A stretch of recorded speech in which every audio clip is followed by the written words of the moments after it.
तो बच्चों आज मैं डिस्कस करूंगा आपको सेकंड टॉपिक है जो है मोशन का क्लास 9 के लिए, जिसमें हम लोग डिस्कस करेंगे रेस्ट और मोशन क्या होता है उसके बारे में। तो उससे पहले मैं कुछ टर्म्स के बारे में आपको जानकारी दे देता हूं। जैसे सबसे पहला है ट्रांसलेटरी या रेक्टिलिनियर मोशन।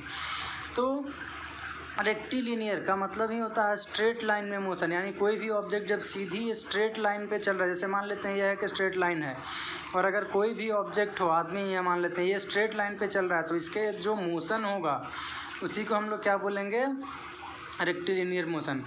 दूसरा पॉइंट में है पॉइंट ऑब्जेक्ट नेक्स्ट टर्म में।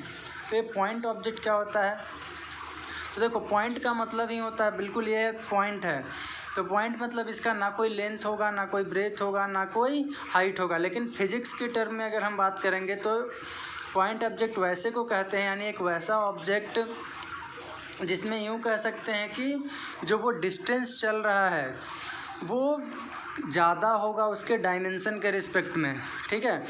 यानी डायमेंशन का मतलब होता है वही लेंथ, ब्रेथ और हाइट। तो उसका लेंथ ना के बराबर या कम है, ब्रेथ, हाइट, यानी पॉइंट का क्या होता है, ना ही लेंथ है, ना ब्रेथ है, ना हाइट है। तो जो भी वो डिस्टेंस ट्रैवल कर रहा है वो हम क्या कहेंगे कि वो डिस्टेंस ज़्यादा होगा, या दूसरे शब्दों में क्या कह सकते हैं कि उसका डायमेंशन क्या होगा, वेरी स्मॉल होगा। तो वैसे ही ऑब्जेक्ट को हम लोग बोलते हैं पॉइंट ऑब्जेक्ट। तीसरे पॉइंट में हम लोग लेकर के चले हैं रेफरेंस पॉइंट। तो रेफरेंस पॉइंट का मतलब होता है, जैसे मान लेते हैं कि ये आपका घर है, ठीक है, यहाँ पे आपका घर हो गया, और ये मान लेते हैं कि है यहाँ पे आपका स्कूल, ऐसा सपोज कर लिए हैं। तो आपसे कोई अगर डिस्टेंस पूछ दिया यहाँ पे आकर के कि, या कहीं से मान लेते हैं टेलीफोन पे आपसे कोई कुछ पूछ रहा है, ठीक है, इधर से फ़ोन किया है, हेलो हेलो, तो उठाए आप, यहाँ पे उठा करके ये आपसे पूछ रहा है कि आपका स्कूल कितना दूर है। तो जब आप इसको आंसर दोगे तो क्या बोलोगे, आप मान लेते हो कि इस तरह से बोल दोगे कि मेरा स्कूल मेरे घर से मान लेते हैं कि 500 मीटर है, ठीक है। तो यह जो आपने अपना घर बताया कि मेरे घर से इतना दूर है, ये जो आपका घर यहाँ पे हो गया, वही उसी पॉइंट को हम लोग कौन सा पॉइंट बोलेंगे, रेफरेंस पॉइंट, ठीक है। यानी यह एक ऐसा फिक्स्ड पॉइंट होता है जिसके रिस्पेक्ट में कि कोई भी बॉडी अपना पोजीशन को क्या करता है, चेंज करता है, ठीक है। अभी रेफरेंस पॉइंट के बारे में हम लोग और भी बहुत अच्छे से डिस्कस करेंगे। तो चलिए अब शुरू करते हैं इस चैप्टर का मेन टॉपिक, जो कि है रेस्ट एंड मोशन, ठीक है। तो सबसे पहले मैं इसका डेफिनेशन लिख देता हूँ, फिर मैं इसको आपको समझाऊंगा। सबसे पहला है मोशन। तो क्या होता है, a body is said to be in motion कब, if it changes its position, अगर वो अपना पोजीशन को चेंज कर रहा है with respect to, body said to be in motion if it changes its position with respect to surroundings as time passes. यानी क्या बोल रहा है, दूसरा मैं रेस्ट का भी लिख देता हूँ, फिर दोनों को एक बार में समझाऊंगा। तो ए बॉडी, पहला लाइन वही रहेगा, body is said to be in motion को क्या लिख देंगे, एट रेस्ट इफ, ठीक, इट चेंजेस की जगह पे बस हम लोग लिख देंगे क्या, if it does not change its position, if it does not change its position with respect to surrounding as time passes. अब समझते हैं क्या बोला जा रहा है मोशन के बारे में, कि एक ऐसा बॉडी जिसको हम लोग मोशन में कब बोलते हैं, तो जब वो अपना पोजीशन को चेंज कर रहा है, ठीक है, किसके रिस्पेक्ट में, ऐसा ही नहीं कि बस पोजीशन को चेंज कर दिया तो उसको मोशन में नहीं बोलते हैं हम लोग। सिर्फ पोजीशन में अगर को चेंज कर दिया, जैसे मान लेते हैं अभी यहाँ पे है और यहाँ पे चला गया, तो ऐसा नहीं कहते हैं कि ये मोशन में है, ये बिल्कुल गलत है। किसके रिस्पेक्ट में चेंज करना चाहिए, सराउंडिंग के रिस्पेक्ट में। सराउंडिंग का मतलब यह समझ सकते हो, यही रेफरेंस पॉइंट, ठीक है। यानी जैसे जैसे समय गुजर रहा है वैसे वैसे क्या करेगा, वो अपना पोजीशन को चेंज कर देगा सराउंडिंग के रिस्पेक्ट में, तब हम उसको मोशन में बोलेंगे, और अगर ऐसा नहीं करता है तब वो रेस्ट में बोलेंगे। ठीक है, यानी वो अपना पोजीशन को चेंज नहीं कर रहा है, सराउंडिंग के रिस्पेक्ट में समय गुजर रहा है, तो ऐसे को हम लोग किस चीज़ में बोल देंगे, रेस्ट में बोल देंगे। अब इसको यहाँ से ज़्यादा बेहतर आपको समझ में नहीं आया होगा, इसको मैं एक्सप्लेन करता हूँ किस तरह से। ठीक है, जैसे मान लेते हैं कि ये एक बस है, ठीक है, ये एक बस ऐसा मान लेते हैं और ये एक दूसरा बस है। क्लियर है इतना? अब मान लेते हैं कि आप अपने मित्र को छोड़ने आए हो, ठीक है, एक ही बस अभी मान करके चलो, आप अपने मित्र को छोड़ने आए हो, ठीक है। अब देखो क्या बोला जा रहा है, ये मित्र मान लेते हैं यहाँ पे आपका, आप यहाँ पे आए और आपका मित्र अंदर जा कर के बस पे बैठ गया, ठीक है, ये आपका दोस्त जो है अंदर बैठ गया और आप यहाँ पे खड़े हो अभी, ठीक है, ये फ्रेम से हट करके यहाँ पे आ गया। अब देखो जब बस चलने लगेगा, इसके बगल में और भी कोई यात्री बैठेगा, ठीक है। अब देखो क्या बोला जा रहा है कि अगर यह आदमी अपना पोजीशन चेंज, अब मान लेते हैं बस चलने लगा, तो जब बस चलने लगेगा तो ये आदमी जो है वो तुम्हारे बारे में क्या बोलेगा, जो तुम अपने दोस्त के बारे में क्या बोलोगे कि जैसे जैसे समय गुजरा, आप समय देखोगे, समय 1-2 मिनट हुआ तो ये अपना पोजीशन चेंज कर दिया, और यहाँ पे सराउंडिंग आप अपने रिस्पेक्ट में पूछ रहे हो, सराउंडिंग में यहाँ पे बताने वाला कौन है, तो आप हो, तो ये आप यहाँ पे क्या हो जाओगे, रेफरेंस फ्रेम पॉइंट हो जाओगे, ठीक है। या यहाँ पे मान लेते हैं रोड ही है, यहाँ पे का जगह कोई है, दुकान है, वो भी रेफरेंस पॉइंट हो सकता है, ठीक है। तो देखिए आपकी समय गुजरा, ये आगे बढ़ गया, तो ये आगे बढ़ गया तो हम लोग क्या बोलेंगे कि इसके रिस्पेक्ट में यह जो फ्रेंड आदमी था, तुम हो यहाँ पे मैन हो और ये तुम्हारा फ्रेंड है, तो मैन के रिस्पेक्ट में फ्रेंड किस चीज़ में आगे चला गया, क्या क्या कंडीशन था, पोजीशन को चेंज कर ले, तो पोजीशन को चेंज कर लिया, समय बीतना चाहिए, समय बीतना ही, पोजीशन चेंज किया तो, और सराउंडिंग भी, यानी सराउंडिंग के रिस्पेक्ट में होना चाहिए, तो सराउंडिंग में आप थे, दुकान था, इन सभी के लिए देखा जाए तो यहाँ से अभी डिस्टेंस इसका था मान लेते हैं 2 मीटर, अब थोड़ी देर के बाद 20 मीटर आगे चला गया, तो 20 मीटर आगे हो गया वो, तो हम लोग बोलेंगे कि यह आदमी किस चीज़ में है, मोशन में है, ठीक है। वही दूसरा मान लेते हैं, इससे तुम पूछोगे अगर, यह जो बगल में आपका यात्री एक और बैठा हुआ था, उससे अगर पूछते हो तो ये क्या देखेगा, जब देख रहा है तो तुम बगल में ही हो, समय गुजर रहा है, यानी टाइम पास हो रहा है, लेकिन यह अपना सीट पर बैठा हुआ है, सो बैठा हुआ है, यानी सराउंडिंग भी इसका यही सीट हो गया, ठीक है। तो इसके रिस्पेक्ट में यह जो एक और भी यात्री यहाँ पे पर्सन बैठा हुआ था, इस पी के रिस्पेक्ट में यह जो तुम्हारा फ्रेंड है वो क्या है, रेस्ट में है, क्योंकि ये जब देख रहा है तो तुम बगल में ही हो, समय गुजर रहा है, समय गुजर रहा, लेकिन ये आदमी अपना पोजीशन चेंज नहीं कर रहा है। तो देखो एक ही आदमी था, तुम्हारा दोस्त ही था, तुम्हारे रिस्पेक्ट में किस चीज़ में हो गया, मोशन में हो गया, और इसके रिस्पेक्ट में, बगल वाले के रिस्पेक्ट में किस चीज़ में हो गया, रेस्ट में हो गया। क्लियर है इतना? अब मान लेते हैं एक और भी कंडीशन लेकर के चलते हैं, लेट अस सपोज ये अर्थ है अपना, ठीक है, और तुम अर्थ के बाहर मान लेते हैं कहीं यहाँ पे खड़े हो, मून पे हो, वहाँ से तुमको दिखाई दे रहा है कि इमेजिनरी कंडीशन मान करके चलते हैं, ठीक है। अब यहाँ पे तुम मान लेते हैं अर्थ पे खड़े हो, और अभी यह तुम्हारा, ये मान लेते हैं कि तुम हो, ये तुम्हारा फ्रेंड है और ये तुम हो, ठीक है, मैन है, ठीक है। अब इस मैन के रिस्पेक्ट में कोई आदमी यहाँ पे खड़ा है, अभी तुम देखे तो ये यहाँ पे था, अब जैसे जैसे समय गुजरेगा तो अर्थ क्या कर रहा है, रोटेट कर रहा है, रोटेट भी कर रहा है, रिवॉल्व भी कर रहा है, तो फिलहाल हम लोग रोटेट कर को ही लेकर के चलते हैं, तो 24 घंटे में एक रोटेशन पूरा कंप्लीट कर लेता है, ठीक है। तो थोड़ी देर के बाद 1 घंटा 2 घंटा 3 घंटा के बाद ये आदमी यहाँ पे नहीं दिखेगा, ये आदमी आपको थोड़ा सा कहीं यहाँ पे अर्थ घूम रहा है ना, ये नहीं चल रहा है, अर्थ घूम रहा है, तो उसकी वजह से ये भी घूमते हुए आगे बढ़ गया। अब तुमसे अगर पूछ लिया गया कि ये आदमी किस चीज़ में है, तो तुम क्या बोलोगे, समय गुजरा और ये अपना पोजीशन को चेंज कर लिया, तो ये आदमी बोलेगा कि तुम्हारा फ्रेंड किस चीज़ में था, मोशन में था।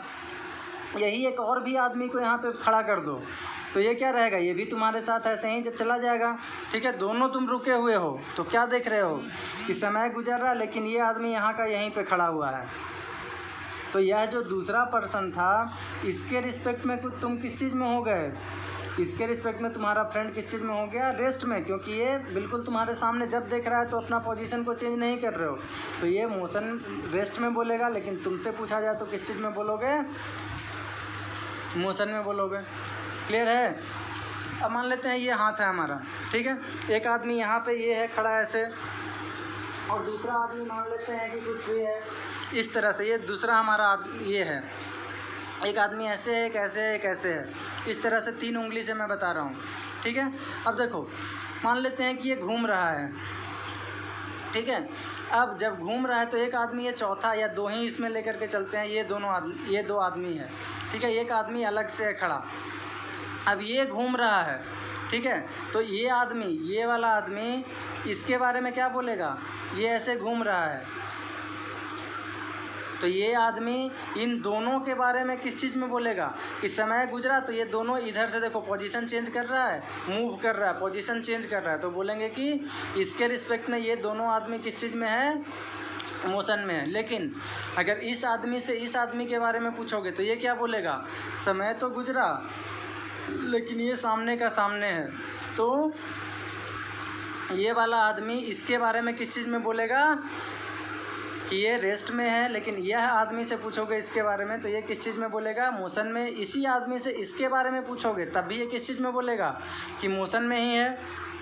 लेकिन अगर मान लेते हैं इस आदमी से पूछ दिया गया तुम्हारे बारे में तो किस चीज़ में बोलेगा, देखो तो ये अपना पोजीशन चेंज कर रहा है, तो इसको क्या लगेगा, ये तो खड़ा था लेकिन अर्थ घूम रहा था तो ये इधर चला गया, तो इसको समय गुजरा तो क्या देखेगा कि तुम वहाँ पे नहीं हो, तुम नहीं हो, तो यह आदमी भी तुम्हारे बारे में किस चीज़ में बोलेगा, मोशन में ही बोलेगा, ठीक है। उसी तरह से इस बस में भी तुम अपने दोस्त से तुम अपने बारे में पूछते तो वो किस चीज़ में बोलेगा, मोशन में बोलेगा, ठीक है। लेकिन यही तो क्लियर हो गया यहाँ पे रेस्ट और मोशन क्या होता है। यह था रेस्ट और मोशन, यानी एक ही आदमी एक ही समय में क्या देख रहे हैं कि रेस्ट में भी है और मोशन में भी है।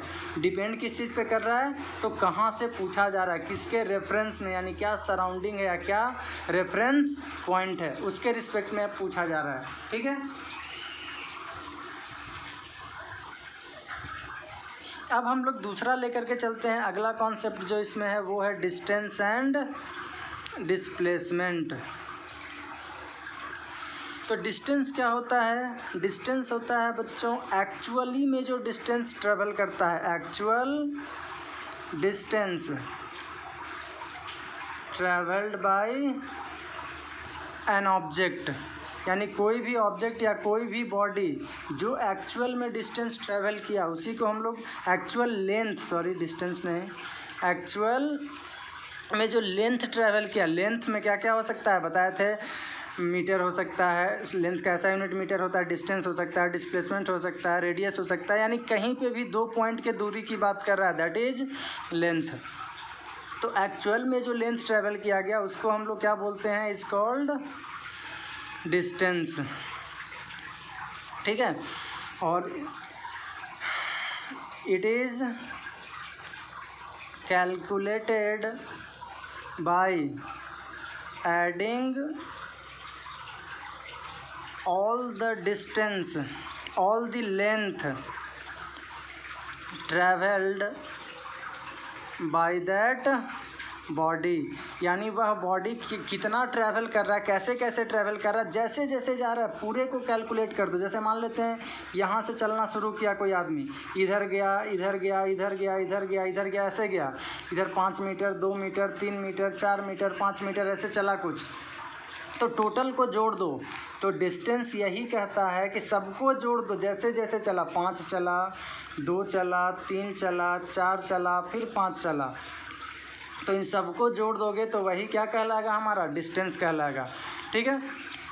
वही अगर डिस्प्लेसमेंट की बात करते हो तुम, तो डिस्प्लेसमेंट क्या होता है, तो ये होता है शॉर्टेस्ट डिस्टेंस, सबसे छोटा दूरी, शॉर्टेस्ट डिस्टेंस बिटवीन 2 पॉइंट्स, यानी 2 पॉइंट के बीच का जो सबसे छोटा सा दूरी है उसी को हम लोग क्या बोलते हैं, डिस्प्लेसमेंट। जैसे मान लेते हैं यहाँ से चलना शुरू किया तो ऐसे चला ऐसे चला ऐसे चला ऐसे चला ऐसे चला ऐसे चला, इतना चल के आ गया, ठीक है। अब तुमसे पूछा गया कि इसका डिस्टेंस बताओ, तो डिस्टेंस क्या होगा, सबको जोड़ दो। ये मान लेते हैं 2 था, 5 था, 3 था, या 2 था, 3 था, 1 है, 5 है, कुछ ऐसा मान करके चल लेते हैं हम लोग, ठीक है। तो अगर तुमसे डिस्टेंस यहाँ पे पूछ दिया तो क्या करोगे, सबको जोड़ दो, 2 + 5 + 2 + 3 + 1 + 5, सबको जोड़ दो, वही क्या कहलाएगा, यहाँ पे डिस्टेंस कहलाएगा। लेकिन डिस्प्लेसमेंट की बात करेगा तो जहाँ से चला शॉर्टेस्ट, इस पॉइंट और इस पॉइंट से चला था, यहाँ पे पहुँचा, तो सबसे छोटा दूरी कौन सा है, तो यही वाला है, उन दोनों के बीच में सबसे छोटा दूरी है। तो जो सबसे छोटा दूरी होता है दोनों के बीच में, वही क्या कहलाता है, डिस्प्लेसमेंट, ठीक है। ये डिस्प्लेसमेंट का कॉन्सेप्ट होता है, यानी कैसे निकाले, तो जहाँ से चला उसको इनिशियल पॉइंट बोलते हैं, यानी ए को कौन सा पॉइंट बोल देंगे, इनिशियल पॉइंट, और बी पे पहुंचा तो बी को कौन सा पॉइंट बोल देंगे, फाइनल पॉइंट। जहाँ से चला जहाँ पे पहुंचा, दोनों को स्ट्रेट लाइन से मिला दो, यानी क्या लिखेंगे कि it is calculated by joining initial with final point.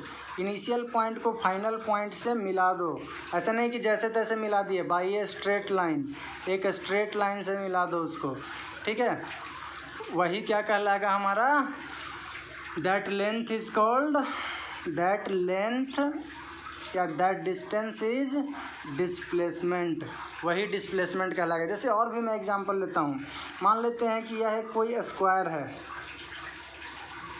4 metre इसका लेंथ है। अब ए से चला, मान लेते हैं ए से चला और ये पहुंच गया सी पॉइंट पे, ए से चला, ऐसे चला, फिर नीचे आया, फिर यहाँ सी पे पहुंच गया। तो स्क्वायर में जानते हो सब साइड बराबर होता है, ठीक है। तो डिस्टेंस अगर इससे पूछ दिया तो कितना चला, 4 इधर चला, 4 इधर चला, 4 इधर चला, चलती आई कितना, 12 मीटर। वही अगर डिस्प्लेसमेंट तुमसे पूछ दे तो क्या बोले थे, जहाँ से चला जहाँ पहुँचा, एक स्ट्रेट लाइन से मिला दो। तो ये वाला जो मिलाओगे, ए से चला सी पे पहुँचा तो यहाँ तक मिला दिए, तो ये क्या कहलाएगा, हमारा डिस्प्लेसमेंट कहलाएगा। और ये कितना है, 4 मीटर, तो डिस्प्लेसमेंट कितना सिर्फ हो गया, 4 मीटर का हो गया। क्लियर है। और भी 2-4 एग्जाम्पल मैं लेता हूँ, फिर मैं इसके बारे में डिफरेंस आपको बता दूंगा, क्या होता है डिफरेंस दोनों के बीच में। नेक्स्ट, जैसे मान लेते हैं उसी फिगर में जो चल रहा था, स्क्वायर ही ले लेते हैं, ABCD। इसमें क्या बोल रहा है आपको कि जो ऑब्जेक्ट चला है वो यहाँ से यहाँ चला, ए से चला सी तक, A to C, ये मान लेते हैं 2 मीटर है कुछ, स्क्वायर का जो साइड है, ए से सी पे पहुँचा। तो ए से सी पे पहुँचेगा, और 2-3 क्वेश्चन इसमें कर लेते हैं। ए से पहुँचा मान लेते हैं बी पे, A to B ही चला है सिर्फ, ए से सी ऐसे चला है, ठीक है। और फिर A to D तो कर लिए हैं अभी हम लोग। एक और ले लेते हैं हम लोग, मान लेते हैं ए से चला और ए पे पहुंच गया घूम करके। तो 3 केस में लेते हैं, डिस्टेंस और डिस्प्लेसमेंट कितना है ये पूछा जा रहा है। तो पहला लेकर के चलते हैं, डिस्टेंस कितना हो गया, ए से चला सी पे, तो 2 इधर, सब 2 ही है, तो 2 इधर और 2 इधर, 2 + 2 कितना, 4 मीटर हो गया। वही अगर डिस्प्लेसमेंट की बात करोगे तो क्या बोला गया था, जहाँ से चला जहाँ पे पहुँचा उसको आप एक स्ट्रेट लाइन से मिला दो, ठीक है। जहाँ से चला जहाँ पे पहुँचा तो इसको एक स्ट्रेट लाइन से मिलाओ, ये डायगोनल हो गया इसका। अब ये 90 होता है स्क्वायर में, जानते हो आप लोग, सब साइड 90, सभी एंगल 90 होता है। तो यानी फिगर आपका ये हो गया। पाइथागोरस थ्योरम लगा दोगे इसमें तो ये कितना हो जाएगा, √2 का स्क्वायर + 2 का स्क्वायर, यानी 4 + 4, तो अंडर कितना, 8। इसको और भी लिख सकते हो 2√2, ठीक है। वही मान लेते हैं सेकंड क्वेश्चन, ए से बी तक चला। तो ए से बी तक जब चलेगा तो यहाँ से चला, ए से चला और बी पे पहुँचा ही, तो डिस्टेंस कितना, 2 मीटर का। डिस्प्लेसमेंट कितना, तो स्ट्रेट लाइन से मिलाओ, तो स्ट्रेट लाइन यही ना रह जाएगा, यानी इस केस में क्या हो जाएगा, 2 मीटर ही हो जाएगा। क्लियर है। वही मान लेते हैं कि यानी डिस्प्लेसमेंट में हम लोग एक और भी देखें कि दोनों बराबर भी हो सकता है। ऐसे तो डिस्टेंस ज़्यादा है, लेकिन यहाँ पे स्ट्रेट लाइन था, यानी बराबर डिस्टेंस बराबर क्या हो गया, डिस्प्लेसमेंट कब हुआ, तो when travel along a straight line, यानी जब स्ट्रेट लाइन के लॉन्ग में चलेगा तो उस समय डिस्टेंस और डिस्प्लेसमेंट क्या होगा, बराबर होगा। क्लियर है। वही ए से चला ए पे पहुंचा, तीसरा केस अगर लेकर के चलते हैं तब क्या देख रहे हैं, ए से चला तो डिस्टेंस क्या हो जाएगा, देखो 2 + 2 चला, फिर 2 चला, फिर 2 चला, तो 2 + 2 + 2 + 2 टोटल कितना हो गया, 2 2 4 2 6 और 2 8 मीटर का हो गया। लेकिन वही डिस्प्लेसमेंट की बात करोगे, देखो जहाँ से चला वहीं पे पहुँच गया है तो क्या होगा, यहीं से चला यहीं पे पहुंचा, ज्वाइन कर सकते हो नहीं, यानी इस केस में डिस्प्लेसमेंट कितना हो गया, 0 मीटर। तो ध्यान में रखिएगा कि अगर ऑब्जेक्ट कभी भी क्लोज्ड पाथ पे चलता है, if travel along a closed path, closed का मतलब हर जगह से देखो क्लोज है, और जहाँ से चला वहीं पे पहुँच गया, तब हम लोग क्या बोलेंगे कि इस केस में डिस्प्लेसमेंट क्या होगा, 0 होगा। क्लियर है इतना। एक और भी क्वेश्चन मैं ले लेता हूँ यहाँ पे, मान लेते हैं ये सर्किल है जिसका रेडियस मान लेते हैं कि कितना है, r है। यहाँ A पॉइंट से चला और मान लेते हैं B पॉइंट पे पहुँच गया, ठीक है। तो A से चला है B पे पहुँचा है, तो डिस्टेंस कितना हो जाएगा, डिस्टेंस टोटल कितना होता है, सरकमफेरेंस के बराबर 2πr, लेकिन ये आधा ही चला है। या मान लेते हैं पहले हम लेकर के चलते हैं, ए से चला ए पे पहुंच गया, A to A, ठीक है। तो ए से चला और ए पे पहुंच गया, तो इस सिचुएशन में डिस्टेंस कितना, सरकमफेरेंस के बराबर हो जाएगा, यानी equal to circumference of circle, और सरकमफेरेंस कितना होता है, 2πr।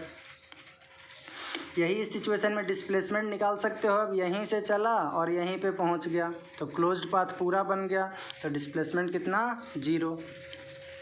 अब मान लेते हैं कि ए से चला और बी पे पहुंच गया, तो देखो तो डिस्टेंस कितना, पूरा चला था तो 2πr, आधा चल गया तो तुम भी आधा कर दो, यानी 2πr/2, यानी सिर्फ कितना बच गया, πr। वही अगर डिस्प्लेसमेंट तुमसे पूछ दे तो डिस्प्लेसमेंट देखो यहाँ से चला यहाँ पे पहुँचा, जस्ट अपोजिट, तो स्ट्रेट लाइन से मिलाने बोले थे, मिला दो, तो ये रेडियस हो गया, तो इधर भी किसके बराबर है, रेडियस ही है ना, यहाँ से यहाँ तक रेडियस होता है, तो r + r यानी कितना हो गया, 2r। क्लियर है। अब मान लेते हैं इसी क्वेश्चन में तुमसे बोल देता कि ए से चला और यहाँ पे एक कोई पॉइंट है C, यहाँ पे पहुँच गया, तो इस सिचुएशन में क्या हो जाएगा, देखो तो ये 90 होगा, क्वार्टर चला है, तो A to C की अगर बात करेगा, A से चला C पे पहुंच गया, तो इस सिचुएशन में डिस्टेंस कितना, और भी आधा कर देंगे, तो कितना हो जाएगा, πr और बटा 2, और आधा हो गया, ये πr हुआ था यहाँ पे, और यहाँ पे क्या हो जाएगा, इसका भी आधा चला तो उसका भी आधा कर दिए। वही डिस्प्लेसमेंट की बात करेगा, तो डिस्प्लेसमेंट देखो तो यहाँ से चला, ए से चला C पे पहुँच गया, स्ट्रेट लाइन से मिला दो, ठीक है, ट्रायंगल बन गया, राइट एंगल ट्रायंगल। अब राइट एंगल ट्रायंगल में क्या है, ये r है और ये भी r है, तो ये वाला लेंथ पाइथागोरस थ्योरम से निकाल लो, पाइथागोरस थ्योरम से निकालोगे तो फिर से वही √r² + r², यानी √2, और एक r² में से r बाहर चला आएगा, तो √2r बच गया, ठीक है। तो इस तरह से क्वेश्चन इसमें पूछा जाता है डिस्टेंस और डिस्प्लेसमेंट में। क्लियर है। अब मैं मान लेता हूँ कि इसी में एक और भी क्वेश्चन कुछ दूसरे तरह से लैंग्वेज की बेसिस पे लेकर के चलता हूँ। जैसे क्वेश्चन है कि a vehicle moves 200 metre due west, west की ओर चला 200 metre, and 100 metre due south ठीक है। अब इसमें आपसे पूछ रहा है कि डिस्टेंस और डिस्प्लेसमेंट बताइए, डिस्टेंस क्या होगा और दूसरा डिस्प्लेसमेंट क्या होगा। ठीक है, तो सबसे पहले जब भी इस तरह के नॉर्थ साउथ की बात करें कोई भी डायरेक्शन का, तो आप एक एक्सिस ड्रा कर लो इस तरह से। क्या करोगे, सबसे पहले एक्सिस ड्रा कर लोगे। अब एक्सिस ड्रा करने के बाद देखो ये होता है वेस्ट, ये ईस्ट, ये नॉर्थ और ये साउथ। जो इसका ओरिजिन होता है इसको हम लोग क्या मान के चलते हैं, रेफरेंस पॉइंट। ठीक है, अब रेफरेंस पॉइंट मान करके चला है तो चलो शुरू कर दो। क्या बोल रहा है कि 200 मीटर चला है किधर, वेस्ट की तरफ, यानी यहाँ से चलाना शुरू करो 200 मीटर इधर की ओर। मान लेते हैं यहाँ पे पहुँच गया, कितना चला, 200 मीटर। ठीक है, अब बोल रहा है कि 100 मीटर चल गया किधर की ओर, साउथ की तरफ। तो साउथ किधर है, नीचे। तो यहाँ से 100 मीटर चला दो नीचे, ये हो गया 100 मीटर। और यहाँ पे पहुँच गया, ओ से चला और कहाँ पहुँच गया, पहले ए पे गया और ए से पहुँच गया बी पे। तो डिस्टेंस कितना हो जाएगा बता सकते हो। अब डिस्टेंस के लिए क्या बोले, टोटल जोड़ दो। तो 200 + 100 यानी कितना, ओ ए प्लस ए बी हो जाएगा। और ये हो गया 200 + 100 यानी 300 मीटर। वही डिस्प्लेसमेंट पूछ दे तुमसे तो यहाँ से सीधा इसको ज्वाइन कर दो और फिर से ये राइट एंगल ट्रायंगल हो गया। ठीक है, राइट एंगल ट्रायंगल हो गया तो कितना लिख लोगे, √200 का स्क्वायर प्लस 100 का स्क्वायर। ठीक है, इसको सोल्व कर लोगे तो आ जाएगा 100√5 मीटर। क्लियर है। तो इस तरह से क्वेश्चन हम लोग सोल्व करते हैं डिस्टेंस और डिस्प्लेसमेंट से रिलेटेड। ठीक है, और भी क्वेश्चन मैं लास्ट में जब पहुंचूंगा इस चैप्टर का तो उससे मैं करा दूंगा। फिलहाल इसमें और भी मैं कुछ आपको डिफरेंस बता दे रहा हूं। तो difference between distance and displacement, तो क्या डिफरेंस होता है यह देख लेते हैं आज ही की क्लास में।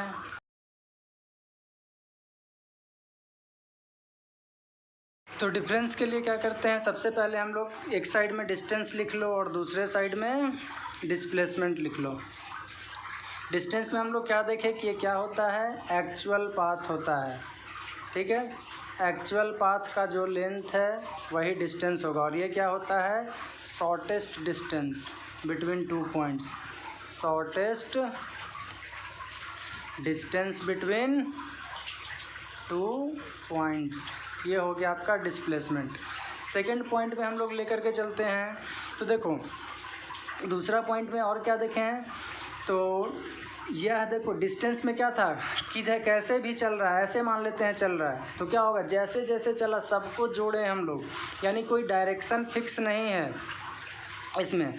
लेकिन डिस्प्लेसमेंट जब निकालेंगे तो यहाँ से चला यहाँ पहुँचा, स्ट्रेट लाइन से ज्वाइन किए, यानी एक डायरेक्शन फिक्स है। तो स्केलर और वेक्टर के बारे में मैंने पिछले क्लास में आपको बताया था। तो इसमें क्या है, मैग्नीट्यूड तो है, यानी कुछ ना कुछ इसका वैल्यू है, लेकिन डायरेक्शन कोई फिक्स नहीं है। तो ये कैसा क्वांटिटी हो जाएगा, स्केलर क्वांटिटी। और इसमें देखो कि डायरेक्शन भी फिक्स है, यानी इसमें सिर्फ मैग्नीट्यूड है, MAG लिख दे रहा हूँ शॉर्ट में। और ये कैसा क्वांटिटी हो जाएगा, वेक्टर, क्योंकि इसमें वैल्यू भी है और उसके साथ साथ इसका डायरेक्शन भी है। ठीक है, अब तीसरे पॉइंट की अगर मैं बात करूँ तो यह होता है कि जो डिस्टेंस है वो क्या होगा, कुछ भी चल दिया तो ये कुछ ना कुछ वैल्यू इसका निकल के आएगा ही आएगा। तो हम लोग कहेंगे क्या कि यह ऑलवेज पॉजिटिव होता है, डिस्टेंस इज ऑलवेज पॉजिटिव। ठीक है, लेकिन अगर डिस्प्लेसमेंट की बात करोगे तो देखो अभी 0 भी आया था, पॉजिटिव भी आया था, 2 केस तो हम लोग लेकर के चल लिए। मान लेते हैं कि ये एक्सिस है तो एक्सिस में क्या होता है, इस साइड में नेगेटिव होता है, -1 -2, इधर होता है +1 +2। अगर इधर चल दिया तो क्या बोलेंगे, डिस्प्लेसमेंट नेगेटिव भी हो गया। ठीक है, अगर मान लेते हैं O से चला और ये 2 पे पहुंच गया तो डिस्प्लेसमेंट कितना लिखोगे तो -2।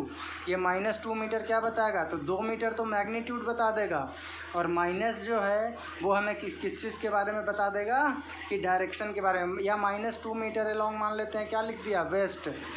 ठीक है, या 2 मीटर अलोंग वेस्ट भी लिख दिया तो इसका मतलब है कि ये माइनस होगा, क्योंकि वेस्ट की तरफ कौन सा साइन लगता है, माइनस लगता है। ठीक है, यानी ये हमेशा पॉजिटिव, और ये क्या हो सकता है, पॉजिटिव भी हो सकता है, नेगेटिव भी हो सकता है और जीरो भी हो सकता है, यानी ये डिस्प्लेसमेंट तीनों ही हो सकता है।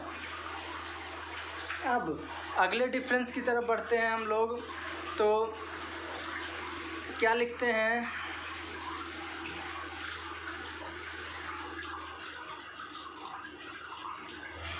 हाँ नेक्स्ट पॉइंट में लिखते हैं, तो इसका एसआई यूनिट क्या हो जाएगा, एसआई यूनिट इसका भी मीटर ही होता है, क्योंकि डिस्टेंस लेंथ है तो लेंथ का क्या होगा, मीटर ही होता है, और डिस्प्लेसमेंट का भी एसआई यूनिट क्या होगा, मीटर ही होगा। ठीक है, तो यह है कुछ 4-5 डिफरेंस हो गया डिस्टेंस और डिस्प्लेसमेंट के बीच में। ठीक है, अब एक नोट पॉइंट मैं आपको यहाँ पे देकर के आज का लेक्चर ख़त्म करता हूँ, वो क्या है कि अब देखो इन जनरल अगर डिस्टेंस और डिस्प्लेसमेंट के बारे में तुम लिखना चाहो कि कौन बड़ा है और कौन बराबर है, तो क्या देखें हम लोग कि हर समय डिस्टेंस क्या आ रहा था, बड़ा आ रहा था, यानी डिस्टेंस जो होता है वो बड़ा होता है। किससे बड़ा होता है भाई, तो डिस्प्लेसमेंट से। ठीक है, लेकिन एक केस में क्या आया था, बराबर भी हो सकता है, कब, जब स्ट्रेट लाइन में चलता है तब, यानी ये बराबर का भी, तो इसको क्या पढ़ा जाएगा, distance greater than equal to displacement. ठीक है, तो आज के लिए इतना ही रहने दे रहा हूँ। ये पूरा अच्छे तरीके से आप नोट्स में अपने बना लोगे। मैं कोशिश करूँगा कि हर एक कॉन्सेप्ट जो आपके क्लास के लिए एप्लीकेबल होता है या कॉम्पिटिटिव एग्ज़ाम के लिए एप्लीकेबल होता है, हर तरह का कॉन्सेप्ट मैं आपको देने का कोशिश यहाँ पे करूँगा। तो आज के लिए इतना ही, जय हिंद।